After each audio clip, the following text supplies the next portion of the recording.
ओम नमो भगवते वासुदेवाय नमः।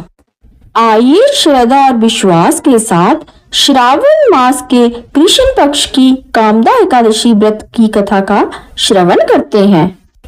युधिष्ठिर बोले, हे गोविंद, श्रावण कृष्ण पक्ष में एकादशी का क्या नाम है, सो कहिए। श्री कृष्ण बोले, हे राजन, पापों के नाश करने वाले व्रत को सुनो। प्राचीन समय में नारद जी के पूछने पर ब्रह्मा जी ने उनसे कहा है, उस उत्तम व्रत को मैं तुमसे कहता हूँ। इस एकादशी का नाम कामदा है। इसके सुनने मात्र से अश्वमेध का फल मिलता है। जो शंख चक्र गदाधारी विष्णु भगवान का पूजन करता है, कामदा का व्रत करने वाले को वही फल मिलता है। सामग्री समेत ब्याई गो का ध्यान करने से जो फल मिलता है, वही फल कामदा का व्रत करने वाले को प्राप्त होता है। जो उत्तम मनुष्य श्रावण में श्रीधर भगवान का पूजन करता है, उसको देवता, गंधर्व, उर्ग, पन्नग सबके पूजन का फल मिल जाता है। इसलिए कामदा एकादशी के दिन हरि के यत्न से पूजन करना चाहिए। इससे बढ़कर पवित्र और पापों को दूर करने वाला व्रत नहीं है।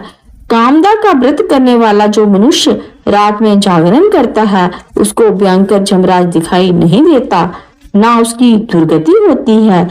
कामदा का व्रत करने से योगी मोक्ष को प्राप्त हो गए हैं। तुलसी के पत्तों से जो हरि का पूजन करता है, वह पापों से ऐसे दूर रहता है जैसे कमल का पत्ता पानी से दूर रहता है। रतन, मोती, पन्ना, मूंगा आदि के पूजन से विष्णु इतने प्रसन्न नहीं होते जितने तुलसी दल द्वारा पूजन से प्रसन्न होते हैं।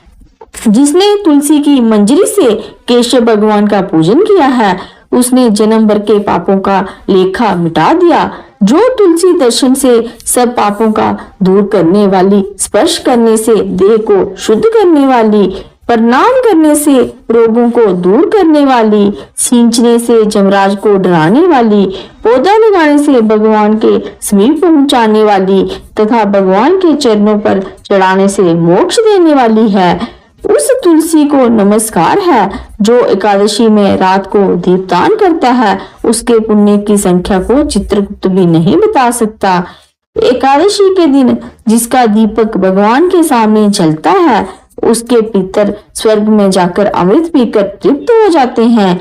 घी अथवा तेल से दीपक जलाने वाला मनुष्य करोड़ों दीपकों से प्रकाशित होकर सूर्य लोक को जाता है।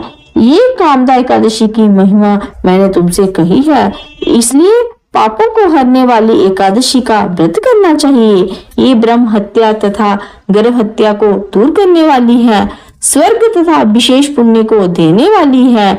मनुष्य श्रद्धा पूर्वक इसका महत्व सुनकर वैकुंठ को चला जाता है। फलाहार, इस दिन तुलसी को मंजरी से भगवान विष्णु का पूजन किया जाता है। इस दिन गोदुग्ध का सागार लेना चाहिए। बोलो नारायण भगवान की जय, राधा कृष्ण भगवान की जय।